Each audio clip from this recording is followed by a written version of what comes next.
বিসমিল্লাহির রহমানির রহিম। সুদী ইউটিউব দর্শক শ্রোতা, আসসালামু আলাইকুম। আমি মোহাম্মদ সুলতান আলম, ইংরেজি প্রভাষক, Kachikata school and college, Gurudaspur, Natore. আপনাদেরকে আমি একটা গুরুত্বপূর্ণ টপিকস নিয়ে আজ হাজির হয়েছি।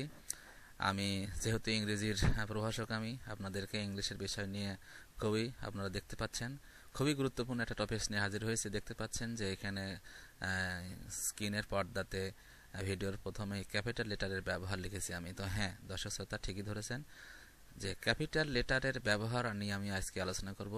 তার আগে একটা কথা বলে নিই যে আপনারা হয়তো খেয়াল করবেন যে ক্লাস 6 থেকে অনার্স পর্যন্ত যে পরীক্ষাগুলো হয় ইংলিশের, প্রত্যেকটি পরীক্ষাতেই ক্যাপিটালের ব্যবহার আর পাংচুয়েশনের ব্যবহার এটা খুবই ইফেক্টিভভাবে পরীক্ষায় আসে এবং এটা এমনই গুরুত্বপূর্ণ যে এই পরীক্ষা এই মার্কসটা, যেহেতু এই মার্কসটা অল্প রুলস সহজ রুলস, অর্থাৎ এই মার্কসটা খুবই পাওয়ার জন্য ছাত্রছাত্রীরা উদ্বিগ্ন হয়ে থাকে। তো যাই হোক, আমি আপনাদেরকে ক্যাপিটাল লেটারের বিষয়ে আলোচনা করব। ক্যাপিটাল লেটার মানে হচ্ছে যে প্রথম মানে কোন কোন জায়গাতে বড় হাতের আপনি কম্পোজিশন হোক বা বিভিন্ন ইংলিশ লেখার মধ্যে কোন কোন জায়গাতে বড় হাতের অক্ষর বসবে।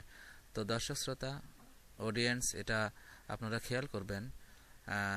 যদি এই ক্যাপিটাল লেটারের ব্যবহারটা মূলত খুবই গুরুত্বপূর্ণ, কারণ হচ্ছে যে আমি হিসাব করে দেখেছি যে ছাত্রছাত্রীরা অধিকাংশ ক্ষেত্রেই আমি কলেজে, যেহেতু প্রভাষক, কলেজে ক্লাস নেই, অধিকাংশ ক্ষেত্রেই এই ছাত্রছাত্রীরা কিছু না কিছু ভুল করে থাকে। তো আমরা বিভিন্নভাবে এই ক্যাপিটাল লেটারের ব্যবহার বিভিন্ন কৌশল করে আমরা শেখাই। তো যেহেতু কৌশল করে শেখাই, সেহেতু কৌশলটা আপনাদেরকে আমি শেয়ার করব এবং আজকে সেই কৌশল নিয়ে হাজির হয়েছি। তো তার আগে দর্শক শ্রোতা, আপনারা অবশ্যই আমার এই চ্যানেলটাকে সাবস্ক্রাইব করতে ভুলবেন না।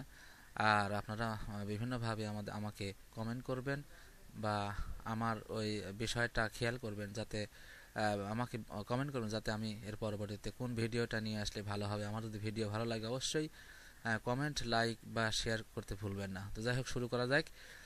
দেখুন, ক্যাপিটাল লেটার প্রথমে একটা জিনিস খেয়াল করুন। আমি একটা আইকন ব্যবহার করেছি, একটা কিওয়ার্ড ব্যবহার করেছি, ছোট্ট একটা বাক্যর মতো। তা যেমন আদি ক উষাই সোনা, এখানে আদি ক উষাই সোনা আমি বিভিন্ন আতে আল্লাহ, দিতে দিনকাল, কতে কবিতা, অতে উক্তি, সতে সংক্ষিপ্ত, আইতে আই, সুতে শুরু, নাতে নাম, এরকম আমি মেলা কয়েকটা জিনিস ব্যবহার করেছি। তো আসলে দর্শক শ্রোতা খেয়াল করবেন যে আমি মেট্রিক পর্যায়ের, বিশেষ করে দশম শ্রেণী পর্যায়ে বা ইন্টারমিডিয়েট পর্যায়ে অথবা অনার্স পর্যায়ের ছেলেদেরকেও পড়াই। তো সেক্ষেত্রে আমি দেখেছি যে 8টা হচ্ছে রুলস আমরা এই খুঁজে পাই। আমি প্রায় 17টা-18টা গ্রামার বই আমি দেখেছি। আমার আসলে একটা কথা না বললেই নয় যে আপনারা যারা ছাত্র শিখতে চাচ্ছেন, আপনারা কিন্তু আসলে মূলত এই জিনিসগুলো খেয়াল করবেন যে আপনারা বই পড়েন না পড়ার কারণে এই আপনাদের সমস্যাগুলো থাকে। আমরা আসলে শিক্ষক হয়েও যে পরিমাণ বই পড়ি, আমরা অনেক হিসাব নিকাশ করে দেখেছি অনেক ছাত্ররা এত বই পড়ে না, এর অর্ধেক বই না, এর 4 ভাগের 1 ভাগ বইও পড়ে না। তো যাই হোক, আমি 18টা আমাদের ইন্টারমিডিয়েট পর্যায়ের গ্রামার বইয়ের 18টা বই ঘেটে ঘুটে আমি এই আমাদের এই গ্রামারের ভিডিওটা তৈরি করেছি। আমি আমার নিজস্ব নিয়ম কানুন এখানে কিছুটা অ্যাপ্লাই করেছি, কৌশল ব্যবহার করেছি। যাই হোক, আপনারা দেখতে পাচ্ছেন আদিকা ওসাই সোনা 8টা রুলস এর মধ্যে দেখেন আমি এখানে 8টা করে 1 2 3 4 5 6 7 8 8টা আইকন ব্যবহার করেছি, কিওয়ার্ড ব্যবহার করেছি। এই 8টা কিওয়ার্ডের ভিতরেই 8টা রুলস আছে। তো আমি আলোচনা করে দেবো এবং এটা আবার ব্যাখ্যাও করে দেবো, সমস্যা নাই, আলোচনা করবো এবং ব্যাখ্যা করবো, আপনারা খেয়াল করবেন। তো আমি আলোচনার শুরুতে প্রথমে দেখেন সরেয়াতে হচ্ছে আল্লাহ। আল্লাহ মূলত এখানে আল্লাহ তো এমনি বড় হাতের হবেই, কিন্তু আল্লাহর যদি কোনো প্রোনাউন বাক্যে যেখানে ব্যবহার করা হোক সেখানেই বড় হাতের অক্ষর হবে। আমি এর ব্যাখ্যাটা উদাহরণস্বরূপ আরো একটু পরে দিচ্ছি। আর এখন শুধু শুনে রাখুন যে সরি, আল্লাহ এবং আল্লাহর পরিবর্তে যে প্রোনাউন ব্যবহৃত হয় সে প্রোনাউনটা অবশ্যই বড় হাতের অক্ষর দিয়ে হয়। তো যাই হোক, তারপরে দেখেন দিতে দিনকাল বোঝাইছে। দিনকাল তো শুধু একটা শব্দ, কিন্তু দিনকাল বলতে এখানে January, February, March, April, Saturday, Sunday, Monday, আবার এখানে বিভিন্ন ঋতু আছে, স্প্রিং, তারপরে সব কয়টা ঋতু 6টা ঋতুই আর কি সিজন আছে। তো যাই হোক, এই দিনকাল বলতে এইগুলোকেই বোঝাবে। এরা প্রত্যেকটি যে কোনো অবস্থাতেই বড় হাতের অক্ষরে শুরু হয়। এদিকে আরেকটা আসি, কতে হলে কবিতা। তো এই কবিতা বলতে বোঝাচ্ছে ইংরেজির কবিতা আর কি, পয়েম। তো যাই হোক, এই টপিকসটা আপনাদের পরীক্ষায় আসবে না, যেহেতু কমিউনিকেটিভ সিস্টেমে এই টপিকসটা আসবে না। কিন্তু তবুও যেহেতু জানতে হবে, জানার জন্য তো অবশ্যই আপনারা উদ্গ্রীব হয়ে থাকেন। তো এই টপিকস যদি আমি না দেই তাহলে তো আপনারা শিখতে পারতেছেন না। সুতরাং আমি শেখার জন্য শুধু এটা দিছি। কবিতার লাইন শুরু হলেই বড় হাতের অক্ষর হয়। উদাহরণ পড়া দিচ্ছি আমি। এরপর আসি উক্তি। উক্তি বলতে যার হচ্ছে ইংরেজি হলো ন্যারেশন। ন্যারেশন শুরু হলেই, বিশেষ করে স্পিচ শুরু হলে, ন্যারেশনের স্পিচ শুরু হলেই প্রথম অক্ষর দিয়ে শুরু হয়।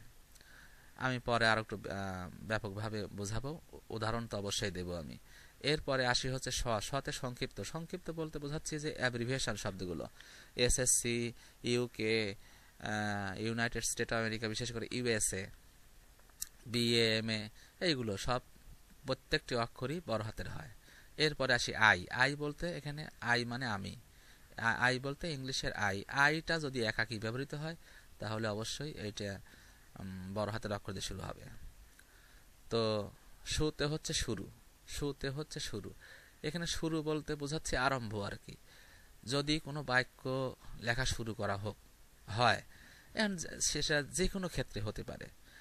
যেমন ইংলিশ লিখতেই শুরুতেই যে শব্দ দিয়েই হোক, আমরা কি করব, প্রথমে বড় হাতের অক্ষর দিয়ে শুরু করব। এখানে শুতে বলছে শুরু। এরপরে আসি না। নাতে হলো নাম। বিশেষ করে নাম বলতে প্রপার নেম। তো প্রপার নেম, এখানে প্রপার নেম যদি আমরা বসাই, রহিম, করিম, জব্বার, ঢাকা, রাজশাহী, এগুলো সব বড় হাতের অক্ষর যে কোনো পর্যায়ে বসবে। তো এই যে আমি আলোচনা করলাম, ইউটিউব দর্শক শ্রোতা যারা ইংরেজি শিখতে চাচ্ছেন একটু খেয়াল করবেন, এই জিনিসটার মধ্যে মোটামুটি 8টা নিয়মই, যা আমরা হচ্ছে এই ক্যাপিটাল লেটারের ব্যবহারের 8টা নিয়ম পাই, সেই 8টা নিয়মই এটুকুর মধ্যে আছে। আপনি যদি একটা একটা করে বাক্য যদি আপনাকে রুলস যদি আপনাকে শিখাই, তাহলে 8টা রুলস আপনার মনে রাখা হয়তো সহজ হবে না। কিন্তু এখন আমি খেয়াল করবেন যে আমি আদি ক উষাই শোনা এই একটা আইকন ব্যবহার করে, একটা ওয়ার্ড, একটা শব্দের মতো আর কি ব্যবহার করে আমি 8টা রুলসে আপনাদেরকে শেখাই দিচ্ছি।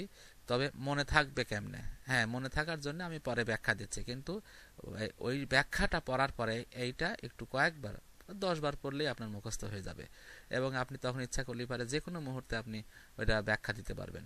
তো যাই হোক, এরপরে আসি, আমি ব্যাখ্যাতে আসি, পুরোপুরি ব্যাখ্যাতে আসব। মূলত আমার আলোচনাটুকু এইটুকুই হলো আসল। এরপরে আমি ব্যাখ্যাতে আসি, আলোচনাতে আসি। তো এরপরে আসি আমি হচ্ছে যে প্রথমে 1 নাম্বার রুলস। তো দেখবেন রুলসে বাক্য আরম্ভ করার সময়, বাক্যে আরম্ভ করার সময় সিএল ব্যবহৃত হয়। সিএল বলতে ক্যাপিটাল লেটার আর কি, সংক্ষেপে আমি বুঝিয়েছি।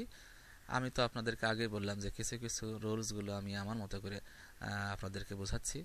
এটা আসলে বুঝলেই হলো, বইয়ে কি থাকবে না থাকবে, বই তো আমাদের মতো মানুষই লেখে, তাই না? তো যাই হোক, যেমন হলো my mother is the best. My mother is, এখানে মাই শুরু, আরম্ভ বলতে আমি ওখানে শু আমি কিন্তু এই আমার সংক্ষিপ্ত বাক্যে আদি ক উষাই শোনা শু কিন্তু লিখে দিয়ে আসছি, আলোচনা করেছি শুরু হলে। এখানে শুরু বলতে হচ্ছে আরম্ভ মানে শুরু। এখানে মাইয়ের এমটা দেখুন বড় হাতের, আমি এখানে দেখেন লাল কালি দিয়ে বোঝাই দিয়েছি, আপনারা একটু খেয়াল করলে বুঝবেন। এর পরের বাক্যে, পরের রুলসে আসি। পরের রুলস হলো রুলস 2, প্রপার নাউন এর পূর্বে এর প্রথম অক্ষর সিএল হয়। যেমন রহিম গোজ টু লন্ডন, এখানে প্রপার নাউন বলতে আপনাদেরকে বোঝাচ্ছি। দেখেন যে রহিম আর লন্ডন এখানে হলো প্রপার নাউন। এখানে প্রপার নাউনের একটা সংজ্ঞা আছে, খুব ভালোভাবে খেয়াল করবেন। যে ভারতের একটা বই আছে পিসি দাসের, রেন অ্যান্ড মার্টিনের বইয়ে, ওইখানে প্রপার, আমার এখানে জাকির হোসেন সাহেবের বই, এবিসি ডক্টর মফিজুর রহমান স্যারের বই, বিভিন্ন বইয়ে এই প্রপার নাউনের সংজ্ঞা ব্যাপক হারে দিয়েছে আর কি। কিন্তু সংক্ষিপ্ত হয় মনে রাখার হলো যে নামের কোনো অর্থ হয় না, সরাসরি ওইভাবে ব্যবহৃত হয়, সেটা হচ্ছে প্রপার নাউন। তো যেমন রহিমের অর্থ নাই, রহিম একটা নাম। লন্ডন অর্থ নাই, লন্ডন একটা নাম। সুতরাং এখানে হচ্ছে এগুলো প্রপার নাউন। আবার যদি বলি যে সান মানে সূর্য, সান প্রপার নাউন হবে না। তো যাই হোক, এটা আপনাদেরকে আলোচনা করে দিলাম। তা প্রপার নাউন অর্থাৎ হলো নাম। নাম থাকলে পরে সবসময় প্রথমে যেখানেই বসুক প্রথমে বড় হাতের অক্ষর শুরু হবে। এরপরে আসি হচ্ছে রোল 3-তে। রোল 3-তে খেয়াল করবেন ইউটিউব দর্শক শ্রোতা যারা ইংরেজি শিখতে চাচ্ছেন, আমি কিন্তু ছড়া বা কবিতার প্রথম অর্থাৎ প্রতিটি লাইনের প্রথম অক্ষরটি সিএল হয়। আমি কিন্তু বলে আসছি যে কবিতার প্রথম লাইনের প্রত্যেকটি লাইনের প্রথম অক্ষরটি বড় হাতের হবে। আমি এটা কিন্তু আপনাদেরকে অযাচিতভাবে শিক্ষা দিচ্ছি। কি জন্য? যে এই কবিতার এই পুরো রুলসটাই কিন্তু কোনো অ্যাপ্লাইড হবে না, কারণ আপনাদের যে পরীক্ষায় আসে, আমার দীর্ঘ অভিজ্ঞতা দেখেছি কবিতার লাইন কোনো পরীক্ষাতে আসে না। তারপরেও নিয়ম জানতে হবে, জেনে রাখুন, এটা জানার তো শেষ নেই। আপনি আবার হয়তো বলবেন যে সুলতান স্যার আপনি তো হচ্ছে কবিতার একটা রুলস আছে দিলেন না, আমি দিয়ে দিলাম। হয়তো বা আপনাদের হয়তো শিখতে তো ক্ষতি নেই, হয়তো পরে অনার্স পাস টাস করার পরে যখনই চাকরি পরীক্ষা দেবেন হয়তো এরকম কিছু পরীক্ষা চলে আসতে পারে। তো যাই হোক, এরপরে আসি হচ্ছে রুলস 4-এ। সর্বদা আই সর্বদা একাকী ব্যবহৃত হলে সিএল হয়। দেখুন, সর্বদা আই, ওই যে আদিক উষাই আই শোনা, ওখানে তো আমি ব্যাখ্যা দিয়ে আসছি। তো এভরিডে আই লার্ন, দেখুন এখানে পেস্ট কালারে একটা আই দিয়েছি, আই লার্ন নিচে দাগও দিয়েছি আমি। আই লার্ন সামথিং নাও, প্রত্যেক দিন আমি কিছু না কিছু শিখি। এখন আই একাকী বসছে, বড় হাতের অক্ষর দিয়ে শুরু করেছি। এরপরে আসি হচ্ছে রুলস 5-এ আসি। বাক্যের মধ্যে কোনো কিছু উদ্ধৃত করা হলে তার প্রথম অক্ষরটি সিএল হয়। আমি ওখানে কিন্তু উ মানে হচ্ছে উক্তি, আপনি উতে উদ্ধৃতও ধরতে পারেন, সেটা কথা না। কথা হলো যে উ মানে উদ্ধৃত আর উক্তি একই। তো উদ্ধৃত করা হলে সেখানে বড় হাতের অক্ষর হয়। যেমন গো টু স্কুল, এখানে দেখেন এই গো টু স্কুল এইটাকে বলা হয় হচ্ছে রিপোর্টেড স্পিচ। আমি সুলতান স্যার আপনাদেরকে শেখাবো এটা রিপোর্টেড স্পিচ। আমি এত বড় কথা বলবো না, আমি বলবো আরএস সংক্ষেপে। আর এইটুকে ন্যারেশনে যখন শেখাবো তখন ভালো করে শিখবেন। এইটুকের নাম হচ্ছে মূলত হলো আরভি। আমরা মূলত আরভি বলি, কেন বলি? সংক্ষেপে বলি। আসলে reporting verb. Father said to me, মূলত হচ্ছে এই পুরাটুককে আরভি হিসেবে আখ্যায়িত করা হয়। মূলত সেইড টু আপনারা জানেন বা আমরা সবাই জানি যে সেইড টু হচ্ছে আরভি না, পুরোটাই হচ্ছে আরভির অংশ। যাই হোক, আমরা ন্যারেশনে গেলে এবারে আমরা যখন যাব তখন এর পরবর্তী ভিডিও আমি ন্যারেশনেই করব। আগে আমি হচ্ছে এই ক্যাপিটাল লেটার এবং পাংচুয়েশন, এর পরবর্তী ভিডিও আমার থাকে পাংচুয়েশনের উপরে। পাংচুয়েশনে দেখবেন আমার কি রোমান্টিক কিছু নিয়ম আছে। আমরা আসি আগে, এরপরে আসি হলো রুল 6-এ। রুল 6-এ আসি, কোনো দেশের নাম, পদমর্যাদা, শিক্ষার যোগ্যতা ও অন্যান্য কোনো কিছুকে সংজ্ঞায়িত করলে সিএল হয়। এখানে সংজ্ঞায়িত বোঝাচ্ছে আমি ব্যাখ্যা দিয়ে, কিন্তু আসলে সংক্ষেপীকরণ থাকলে আমি ওখানে কিন্তু আদি ক উষাই শোনা, এখানে স থেকে সংক্ষেপীকরণ আমি বুঝেই এসেছি। হ্যাঁ, সংক্ষেপীকরণ হলে পারে BA, MA, USA, UK, SDA, এইগুলো কিন্তু প্রত্যেকটি বড় হাতের অক্ষর হবে। এরপরে আসি হলো রুল 7। রুল 7-এ ঈশ্বর বা আল্লাহ বা তার নামের পরিবর্তে যে অক্ষর ব্যবহৃত, যে প্রোনাউন ব্যবহৃত হয় তার প্রথম অক্ষর সর্বদাই সিএল হয়। সিএল বলতে ক্যাপিটাল লেটারে ব্যবহৃত হয়। যেমন Allah has his mercy to us, এখানে দেখেন হিজ বাক্যের ভিতরে কখনোই এইটা বড় হাতের হবে না, কিন্তু এটা তো কার পরিবর্তে? আল্লাহর পরিবর্তে পড়ছে, সুতরাং এইটা বড় হাতের অক্ষর হবে, মনে রাখবেন। এরপরে আসি হচ্ছে রুল 8-এ। রুল 8-এ হচ্ছে দিন, মাস, ঋতু। ওখানে আমি তো দিনকালে বুঝিয়েছি দিনকাল, আদি কৌশাই শোনার মধ্যে দিনকাল, ওই দিনকালের মধ্যেই সবগুলো কথাগুলো মোটামুটি ওইটুক শুধু মনে রাখার জন্য, আর এইটা শুধু ব্যাখ্যার জন্য। দেখেন Eid day, May day, Xmas day, April, spring, Padma, the war of, এগুলো মূলত হচ্ছে দিনকালের মধ্যে আমি এগুলোকে ফেলিয়েছি। তো যাই হোক, রুল 8, এই 8টাই হচ্ছে আমাদের ক্যাপিটাল লেটার শেখার হচ্ছে নিয়ম। শুধু দর্শক শ্রোতা, ইউটিউব দর্শক শ্রোতা, আসসালামু আলাইকুম। আমি এই বলে আমার আজকের এই আলোচনাটা শেষ করব। তবে পরবর্তী ভিডিও দেখার জন্য অবশ্যই আপনারা খেয়াল করবেন, কমেন্ট করবেন। ধন্যবাদ।